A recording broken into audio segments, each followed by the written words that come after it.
It has been a while, hasn't it? Shadow the Hedgehog, since debuting in 2001, has been an incredibly popular character, and for good reason. I mean, just look at him. So popular, in fact, that he got his own game in 2005 and proceeded to kill not only numerous humans and aliens, but also his chance at getting another game. It wasn't received well. Shadow was playable again a year later in Sonic 06, which also tanked, and then after that he wasn't playable for over a decade because, for some reason, Sonic having a rough time in the mid-2000s was deemed to be his friend's fault. Gone were the days of being able to play as Sonic, Tails, Knuckles, etc. Instead, you're able to play as Sonic, and also Sonic. Shadow took a heavy backseat during this time, probably because Sonic Team saw him as representative of the so-called Dark Age and wanted nothing to do with him. Edgy the Hedgy and all that. 2017 comes around, however, and it brought Sonic Forces, which was... well, I wouldn't call it good, but it did bring Shadow back as a playable character. It was DLC, Shadow was basically a reskinned Sonic, and it was only 3 stages, but you could at least play as Shadow, and you could play as him in modern Sonic stages as well. Sonic Forces being a bit lackluster though, still left the Sonic series in a bit of a weird spot in the late 2010s. However, the movies, whether you like them or not, definitely helped revitalise Sonic a bit. They performed well and showed that people still care about the franchise, because of course they do. The revitalization of Sonic was continued in Sonic Frontiers, and whilst that game was far from perfect, there was enough in the game for people to get excited about 3D Sonic again. Among the things to be excited about was the return of multiple playable characters in Update 3. This was great to see, even if it felt like Sonic Team was simply testing the waters for something bigger down the line. But the most important development for the return of a certain ultimate life form was that Shadow the Hedgehog was going to be in the 3rd Sonic movie, and simply put, Sonic Team wanted a game focused on him to drum up interest. So, unbelievably, in early 2024, an entirely new game with Shadow as the protagonist was announced, titled Shadow Generations, which would be bundled alongside a remaster of Sonic Generations. This video is mainly about Shadow Generations, but I will very quickly talk about the Sonic Generations remaster, because why not, I'm already here. It's Sonic Generations. The levels are great, the music's great, the time meter sucks. I still think it's one of the best 3D Sonic games, and this remaster doesn't really change much. It's at a higher resolution, and they added the drop dash for both Sonics, which is a bit weird, but the game itself works as it used to. Most of the time. They also added these Chow you can collect, but they literally do nothing and remind me of Sonic Advance 3, so because of that, I hate it. They also rewrote the script, and it's fine. There's not much to rewrite, to be honest, the story isn't that important, but I appreciate the smaller interactions added here. The Sonic Generations remaster does the job perfectly fine, but let's move on to the real attraction here. Before jumping into Shadow Generations, I have to bring up the prologue animation that was released prior to the game, which if you haven't watched, please do, it's really good. To summarise very briefly, it basically shows that Shadow suspects that Black Doom has returned and he travels to the Ark to investigate. That's pretty much the setup for the game, so I should actually jump into it now. The game starts with Shadow on the space colony Ark, talking with Rouge about an odd biosignature detected by Gun. After a bit of searching, this signature turns out to be Doom's Eye. After Shadow makes chase, he finds the fake Chaos Emerald that Tails used during the events of Sonic Adventure 2, which I'm very surprised is still here. Right after grabbing it though, the time meter appears out of nowhere and takes Shadow to White Space, because yes, this game takes place at the same time as Sonic Generations. Along with Shadow in White Space is E123 Omega and this weird thing in the sky, which I'm sure is fine. Whilst venturing through the Ark once again, Shadow grows a pair of wings which perplexes him, but he also knows that it felt rather natural. Before he can question it any further though, he spots Maria and Gerald Robotnik off in the distance, which understandably confuses Shadow with him dismissing them as hallucinations. He then interacts with this device which gives him a new power. Shadow continues through locales and enemies that were taken from his past until Black Doom contacts Shadow through his eye. He reveals that, somehow, he has returned and plans on using the time anomaly caused by the time meter to rebuild the Black Arms and take over the world. He also says that he won't fight Shadow until he is perfected.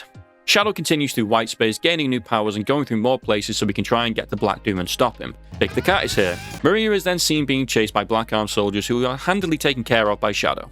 It is at this point the Hedgehog realizes that Maria and Gerald are not hallucinations at all and have been transported here from 50 years ago, which leads Shadow to wonder if he can change their eventual fate. He decides to focus on the task at hand, however, and notices that the satellite in the air, which is the Black Moon, gives off the same energy as his new powers. This is where Gerald reveals the deal he made with Black Doom to create Shadow, and says that as Shadow gains powers, Black Doom will become more powerful as well, with his goal being to take over Shadow's body once he is perfected.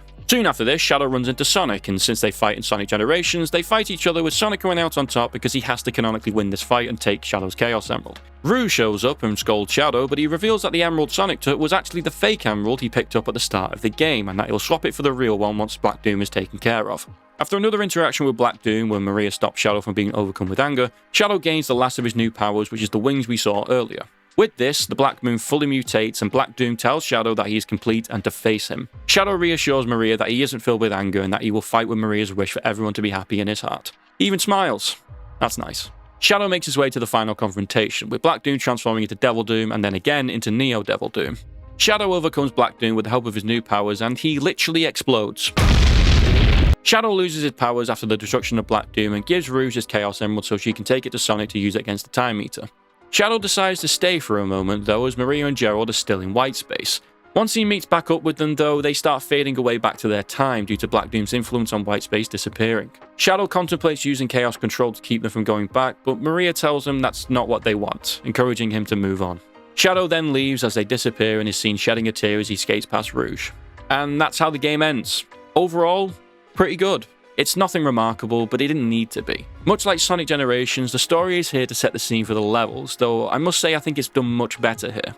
I don't think the story is bad in Sonic Generations, it's just very by the numbers. Here though, I feel there's much more emphasis on Shadow himself. It's inherently much more interesting to see him be confronted by the very things he thought he moved on from. Maria and Gerald are obviously the major thing he has to face here.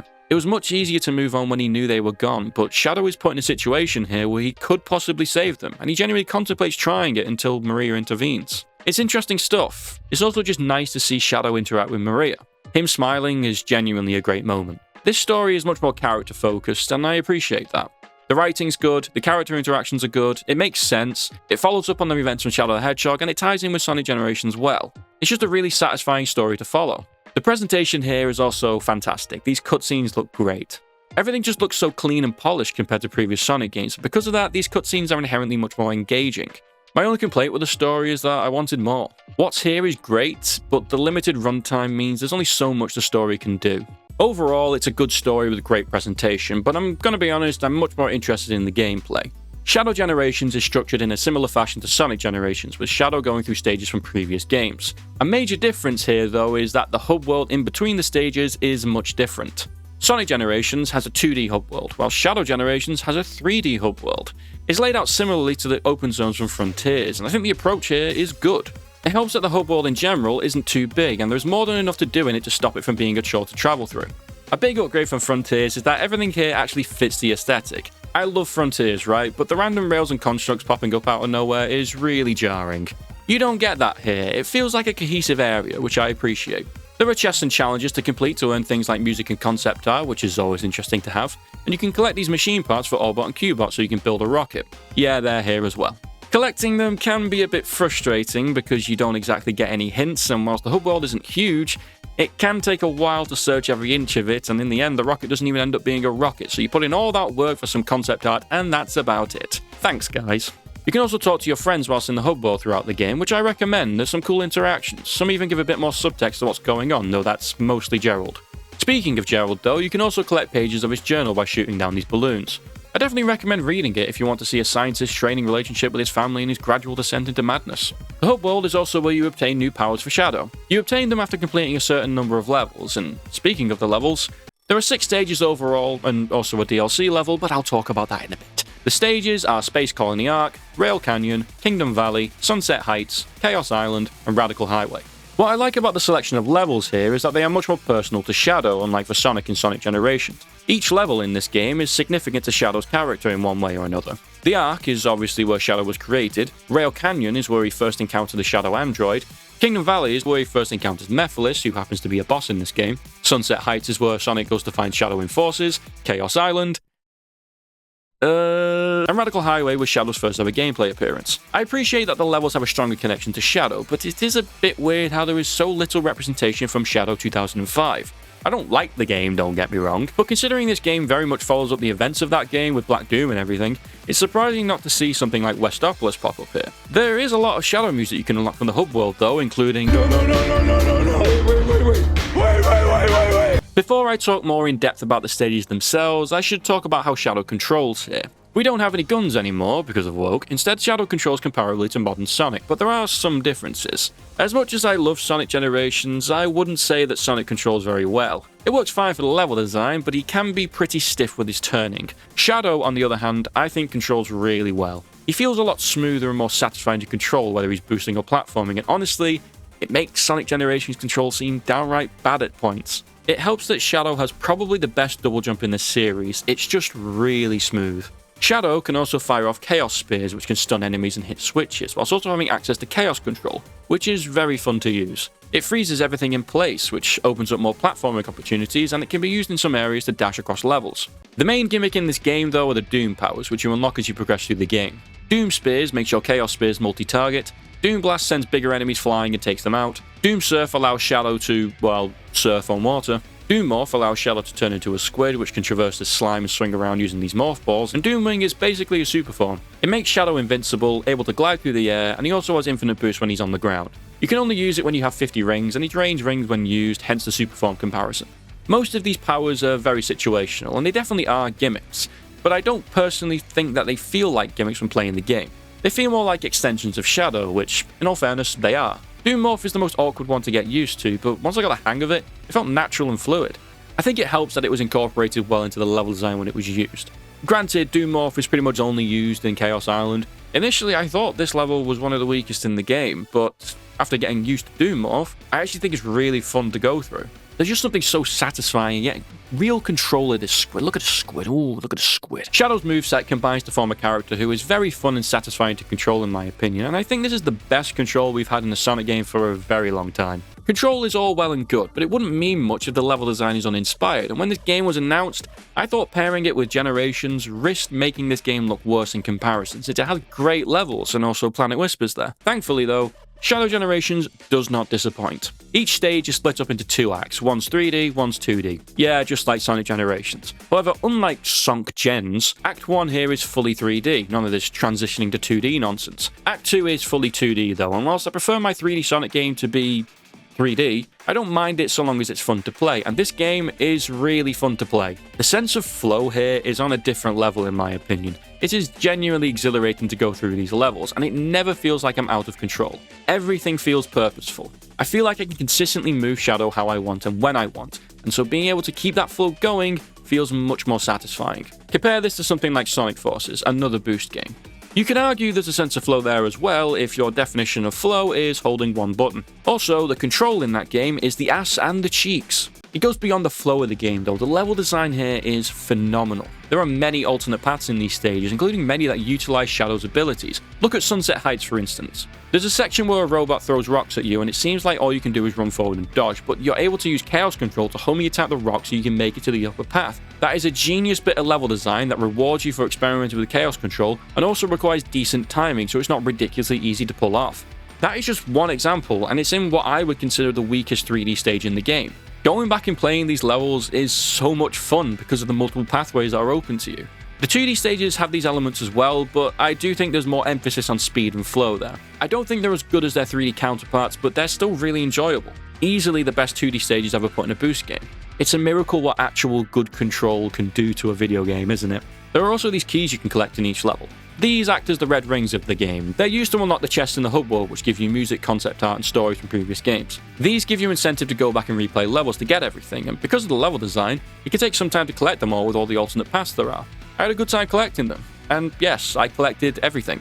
Along with the great control and level design, Sonic Team have also put in a bit of that spectacle that has been introduced more recently. Most levels are straight up interrupted partway through by Black Doom, who transports you to Radical Highway, which leads to some pretty cool visuals. It's a nice way of showing Black Doom's power in the middle of gameplay, even though his obsession with Radical Highway doesn't make much sense. Maybe he's just a big SA2 stan. A lot of the spectacle, however, takes place in the boss fights. Boss fights are unlocked just like Sonic Generations. Each act has 2 challenges, and completing them gives you a key which unlocks the boss gates. There are 4 bosses in this game: Bio-Lizard, Metal Overlord, Mephiles, and Devil Doom. These are pretty good boss fights, but beyond that, they're well put together. Let's be honest, boss fights in the Sonic series haven't been great.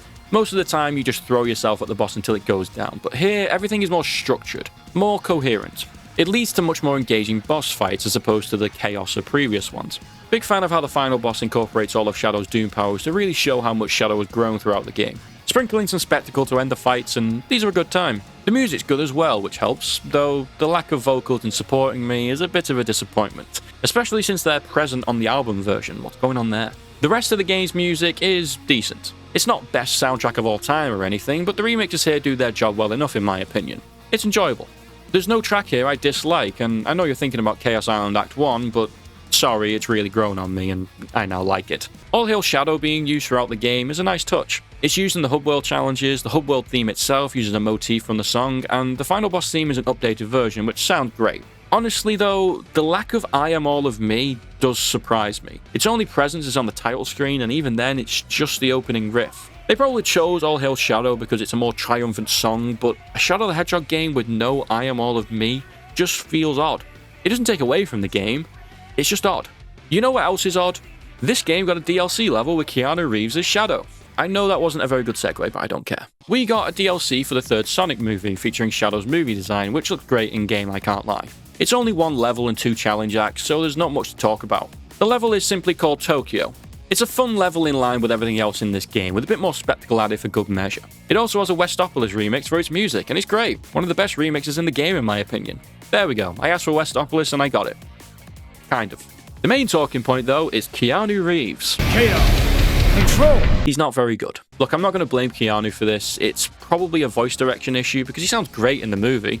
He just sounds so phoned in here. I suspect they didn't have much time in the studio with him, so they just thought this'll do, but it's not a great performance unfortunately. The level's a good time, it's just the vocal performance that leaves a bit to be desired.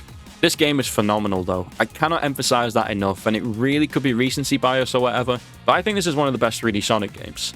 I have very few complaints, and I can't really remember the last time that was the case for Sonic. Level design, control, story, graphics, everything here is done well, and on top of that, it feels polished. It feels like an actual big budget video game.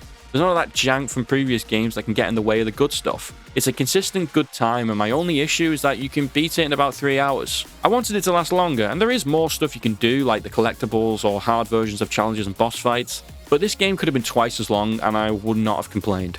I loved this game. If you haven't played it, I highly recommend that you do. This isn't just a great Sonic game, it's a great video game in general.